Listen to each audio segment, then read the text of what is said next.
Welcome back to the Parent Edit podcast. This episode is sponsored by Hugup. On today's episode, we have Megan Rossiter, who is founder of the Birth Ed Method. The Birth Ed Method is an online platform designed for women planning any kind of birth. Megan's social media is an absolute resource for women who want to educate themselves more on any kind of positive birth experience, whatever that journey looks like. Today, Megan's going to talk to us all about the concept of a birth plan. You started Birth Ed and the Birth Ed Method after midwifery training because you saw a gap in antenatal care. What do you think in this day and age is the biggest thing missing from the general woman's experience in their antenatal care? I would say there's two kind of main things. First is just the kind of lack of personalisation in the information that's being provided to women and the way that that information is being provided. Second of all is the nuance that exists in those conversations and in the information that is given. It's really common in these very, very short antenatal appointments for information to be presented in a really black and white way. This is the risk, this is not the risk, as if the answers are this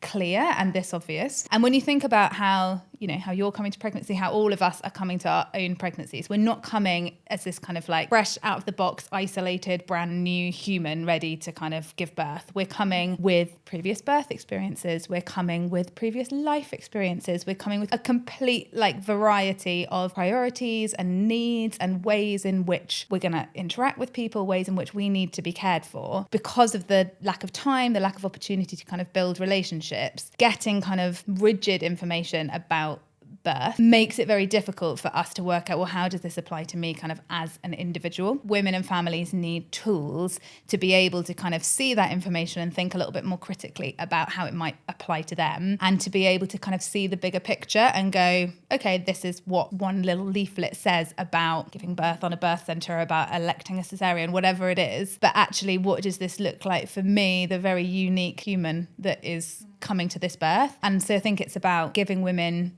and families tools to be able to kind of apply that information to themselves and to be able to then kind of communicate what it is that they feel most appropriate. Is there anything that you think particularly gets in the way of people feeling confident about birth? So much. It starts just with the kind of structure of what we are stepping into. So if you think about kind of our entire lives, we have grown up with going into education systems, accessing healthcare, and it very much feels like we are kind of passive users of this care, receivers of this care. We're not stepping into it as kind of equal partners in the care that we are receiving. So we're immediately kind of on this passive back foot as we go into it. And particularly as women, we have had probably a lifetime of kind of being very polite, people pleasing, trying to keep everybody happy, really trying to understand other people's perspectives. And when we're stepping into a system that we know is understaffed and underfunded, we can kind of find ourselves bending over backwards to go, oh, okay, well, I know that this isn't possible. I know that this is going to be difficult. And we don't want to be too demanding or ask for too much. So we're grateful for the NHS. Yeah, we've got to be grateful. It's about finding a way to sort of be understanding and be grateful,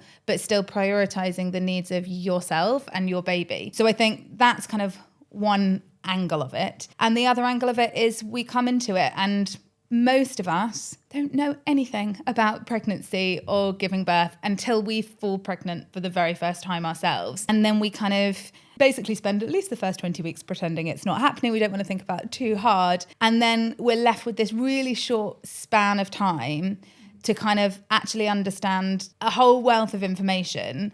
And because we don't have that information in our day-to-day lives, we tend to feel confident in things when we know a lot about it. And if we're meeting people providing us care who do know an awful lot about birth, it's very easy to go, okay, well, actually what I know isn't as important, what I know isn't as good. So now I'm going to kind of fall back into that place of vulnerability. You're not expected to be a midwife. Your birth partner is not expected to be an obstetrician. You don't need to understand all of that. But what you are bringing to the birth, knowing what it feels like to be in your body, knowing what it feels like, how your baby is moving. All of those things are as important, if not more important, than the kind of clinical medical care. And it's about valuing those things equally so that you can work kind of together with the people that are providing your care, rather than you're sort of down here and the care providers are up here. It's like, how can we kind of readdress that balance so that you go into it feeling important, feeling comfortable, feeling confident, feeling safe. Do you think fear is driven by something else? Or do you think the fear comes from things they see on social media or experience of other people that they just assume they're going to have themselves? Or do you think it's the fear of the unknown? What I think is really interesting is that having been working in this space for 12 years, I think what women were frightened of 12 years ago is quite different to what they're frightened of today. Historically, in kind of, a reasonably modern world, women were afraid of feeling lots of pain and not knowing how to kind of cope with it. They were afraid of the idea of a baby coming out of their vagina or having major abdominal surgery while they're awake. It was the kind of things that are directly related to actually the process of birth. When you speak to women now, the things that they are more frightened of is entering a maternity system, and they are afraid that they are not going to be safe,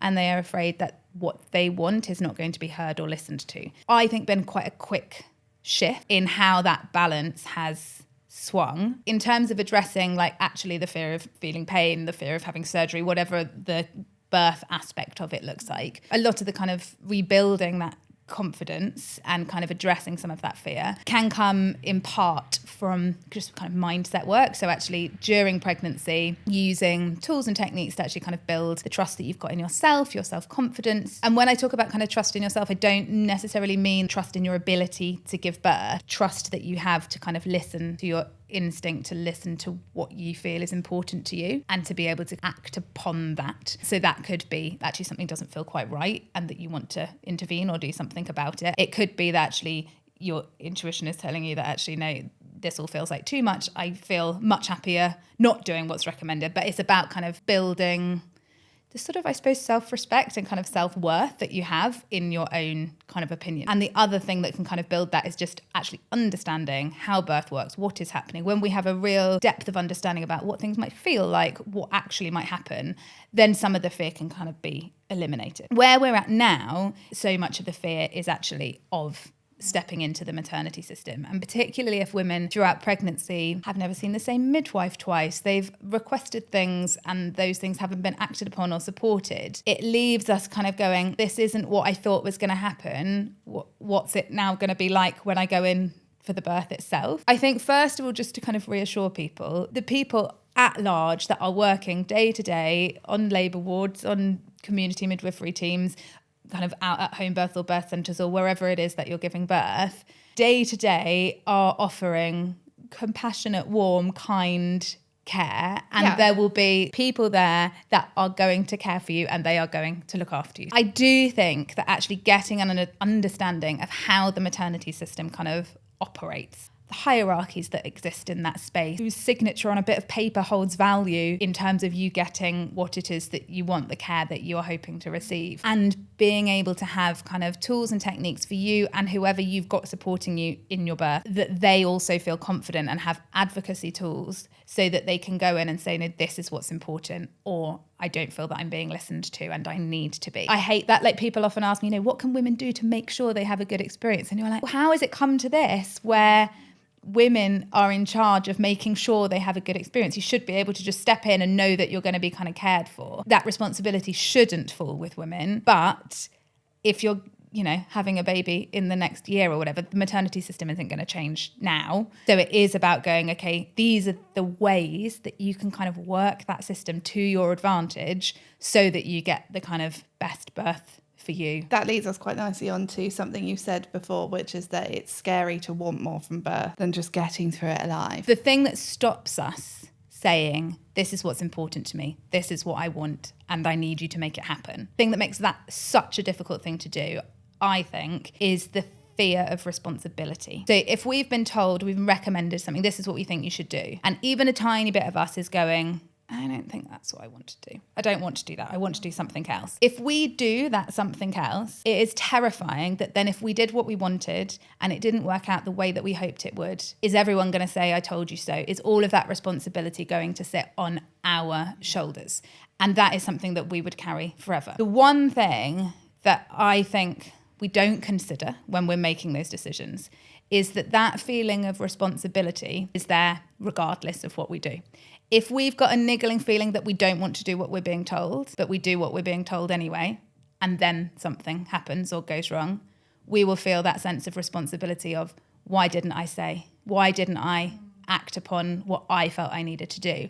And so, not a nice thing to say, but it's like that responsibility. As women, we're just going to feel it. As mothers, we're going to feel innate sense of protection that we have over our babies, like that we're the ones that are supposed to protect them. And it's up to us. We feel this sole responsibility, and it is not your sole responsibility. It is a kind of group responsibility of you and any other partners that are involved in the kind of pregnancy and birth of your baby, and of course midwives, doctors, clinicians, who, if you're involving them in the birth of your baby. In my experience, we tend to hold it more heavily when we didn't say something than when we did, or at least explored the option of what it is we wanted to explore. You've got to get as much information as you can and make your best decision with that, so that when the decision is made, we are able to make it confidently with whatever information we've got in that moment in time. And then if in hindsight we go, actually, now I've got more information and I would have done things differently, we act upon that. Going in prepared for both scenarios. I think for me that was one of the many reasons I struggled with my first experience, was because I categorically went in saying that a C-section won't happen to me. And I was so convinced that I could mentally avoid it, that it was like, well, what did I do wrong? Quite a strong narrative around the empowerment of a natural birth that can be really hard for people who can't have that for whatever reason. That applies to everything. You know, people who struggle to breastfeed, they're going to think, you know, negative things about themselves. And I think it is because there is this ideology about the perfect way to birth and perfect way to parent. And actually something I've taken kind of great comfort from in latter times, but not in the beginning, is that the birth is huge and so important, but it doesn't define you as a parent. No. If it doesn't go the right Yeah, way. exactly. It is also okay to feel disappointed in the way that a birth unfolds. The weirdest thing about birth is that for most of us, for the first time in our lives, we can have the most conflicting opinions about something in a way that we just have never before. We can feel so grateful and so elated and so sad and so disappointed. Just the dichotomy of things that you can feel about a single experience. Sometimes we talk about a positive birth, reducing the idea of birth to being positive or traumatic, as if it's like this kind of line. If we give women the opportunity to really share quite deeply about how they feel about their birth, you go, okay, so positive, in some ways it's not a big enough word to describe the good bits of it. And in some ways traumatic is sometimes too big a word to describe, you know, there were bits in my own birth where I was like, that was a bit disappointing. That wasn't traumatic. No. But it wasn't positive. And sometimes it's really, we're put in these two polarized camps. I was, you know, totally like anti-induction. I know loads of people who've had great inductions and great births. I had a great induction, but I didn't want one. Yeah. And I felt disappointed to have one. But the experience of it was in a lot of ways good. For some people, it doesn't lead to a cascade of intervention. It leads to a normal natural birth. Yeah. I just took one thing and ran with it, and I was like, that's going to be my birth. No induction, natural, just gas and air in the water. It could not have gone further wrong. And probably because I was so obsessed with one ideology. Whereas if I'd gotten in a bit more relaxed about it and bit like, well, whatever's best here. Yeah.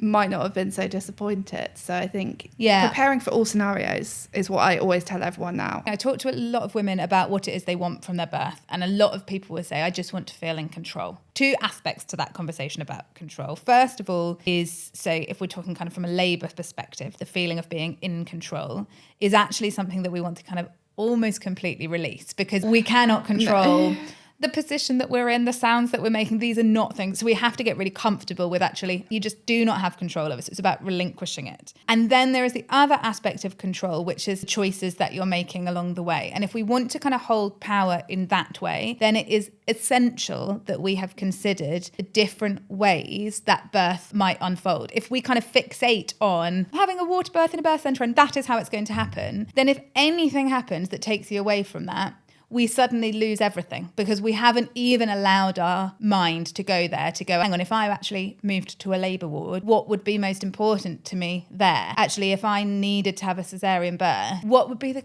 2 or 3 key things I want to communicate to make that experience still feel special and to me? There might be situations where those things can't be facilitated, but you and whoever it is that is your advocate, birth partner, voice, when you're potentially in a position when those things are very hard to advocate for yourself, having considered those and both of you kind of being aware of what those things are and why they're important to you makes such a big difference in how you then feel about the birth that you go on to experience if it doesn't go the way that you had kind of wanted it to. We talk a lot about the mental side of preparing birth, but physically, is there anything that you see that's beneficial for women kind of leading up to their Absolutely. So we know that just physical movement in general is, important for health, even for those of us that aren't pregnant. But during pregnancy is really important, has been linked to swifter births, more straightforward births if you're labouring. If you are physically able, for almost everybody, safe to continue doing the whole way through pregnancy. Obviously, early on you might feel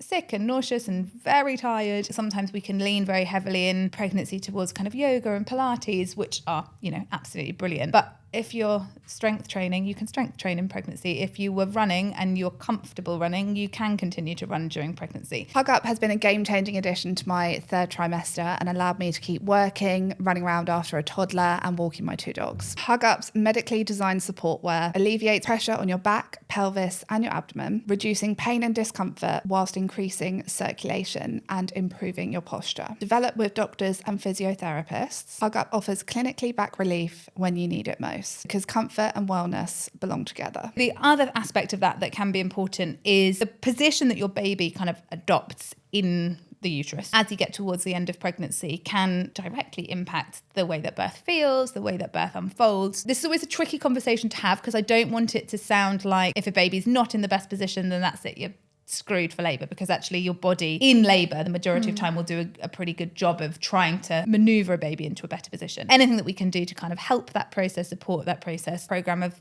tools and techniques called biomechanics for birth, which is kind of stretches, positions that you can put your body into, not dissimilar to some kind of yoga positions, but much kind of more specific in the way that they are adopted. That can create space in the pelvis, create space in different parts of the uterus to encourage a baby into a better position. And they can be used in labour as well. So if somebody was to encounter a difficulty in labour, perhaps labour was taking a really long time, or it was like extremely painful in a certain way towards your back or down your thighs, that can sometimes be because the baby themselves are in a difficult position. If that isn't rectifying on its own, just through your own kind of instinctive movements, positions, then these biomechanics techniques can be used with support of your midwife in labour to help a baby move into a different position. Is it something that you advocate for quite a lot in your work? Yeah, I think it's a really underutilised tool. In a medicalised maternity system, what we would traditionally reach for if labour stalls or slows down is medication, sort of induction process to speed things back up again. If a baby is kind of struggling to move through the pelvis or they're not moving through the pelvis at all, we would generally move to either a cesarean birth or instrumental birth, depending on the situation that you're in. So having kind of holistic tools that actually may help rectify those situations earlier on that aren't going to cause any harm is an incredible thing to have in your toolkit. This is not like a standard part of midwifery training. It's usually training that midwives or obstetricians will go on to do kind of separately. It is also something that you can kind of learn yourself as parents. Just to be really clear, do consider those tools in labour and intervention. So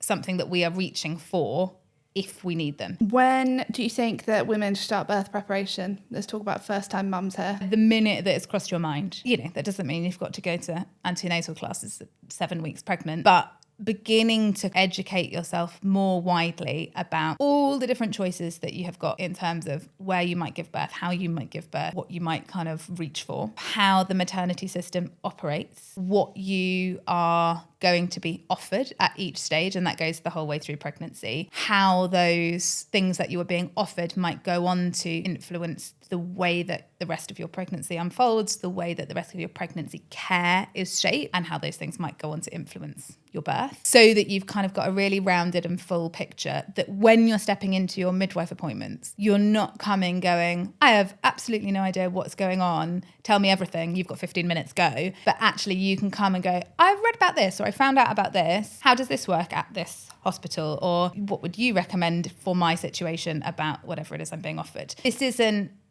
education to get a kind of fixated idea of never having an epidural, or I'm, completely dismissing things off the bat. If you know what an epidural is, you know how it works, you know how it's sited, you know the kind of pros and cons of it. Now you've got all the information that you need to know about it. You can have an opinion about it of, yes, that sounds like something I definitely want, please, or that's not really something that I would have ideally. But now you've got the information, you don't really need to make a hard and fast decision about it until you need to make a decision about it. But that information is very difficult to impossible to gather in labour. So if you've gone, no, I'm having a home birth, la, la, la, la, I'm not having an epidural. And then in labour you go, hang on, I've been in labour for 3 days. I'm so tired. I need to sleep. And then the kind of conversation of an epidural comes up. You're not in a position then to really be informed about it. So using pregnancy as the opportunity to actually educate yourself, begin to prepare for birth, whatever that might look like. And would you say that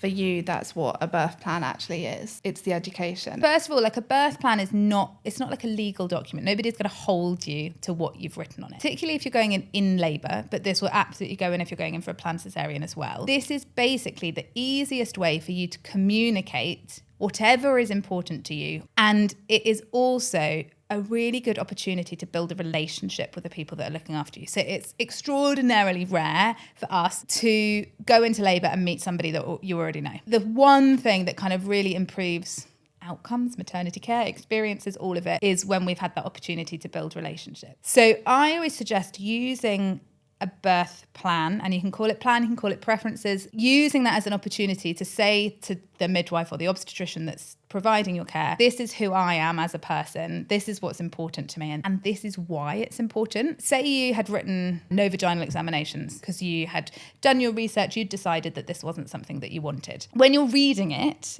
it can come across a bit obstructive. It can come across maybe a bit uninformed, like, oh, maybe you don't really know why they might be offered. So now I'm just going to try and re-educate you. And it becomes like a whole thing. If you say in your birth plan, I don't really want to have vaginal examinations routinely because I had them in my first labour and I didn't feel they provided me with any helpful information, then we've got a kind of a bit of a picture of like, okay, things looked different in your first birth, and that is why this is important to you. And then suddenly you're an individual that's coming to this birth with a whole life experience that went before it. You don't need to have an opinion on everything. There will be things that you're like, I don't really know how I feel about pain relief, or I don't really know how I feel about birthing my placenta. If there are things that you do feel are important to communicate, I don't know, you've had 6 miscarriages and 4 rounds of IVF to get to this moment. That's going to be so significant, but that might not appear anywhere obvious in your kind of notes that they're reading on the computer or on paper. But if that's going to impact the decisions that you're making, if that's going to impact the way that you want to be spoken to, anything, then it's important and it's significant. And that is what your birth plan is. It's an opportunity for you to share what is most important to you. I would always say have a version that is,